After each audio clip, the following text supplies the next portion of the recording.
Hello, तुमची मुलं पण जर भाज्या खायला नखरे करत असतील ना, तर हे हाय प्रोटीन पॅनकेक एकदा नक्की ट्राय करा. ट्रस्ट मी इतके टेस्टी होतात ना आणि मुलांना कळतसुद्धा नाही की यामध्ये काय काय भाज्या घातल्यात ते.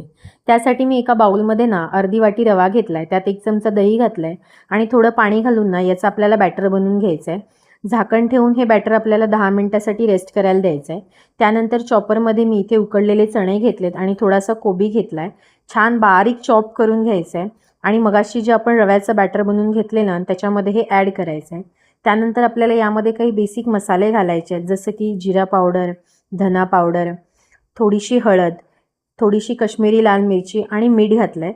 तसंच मी इथे थोडंसं जिरं घातलं आहे, कोथिंबीर घालायची आणि पाणी घालून ना याचं थोडंसं जाडसर बॅटर बनवून घ्यायचं आहे आपल्याला. थिक कन्सिस्टन्सी ठेवायची, जास्त पातळ करायचं नाही आहे.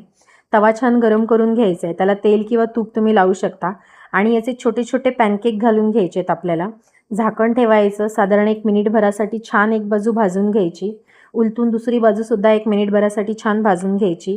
चण्यातनं प्रोटीन मिळतं आणि कोबीमधून फायबर, दोन्हीसुद्धा मुलांच्या वाढीसाठी खूप उपयुक्त आहेत.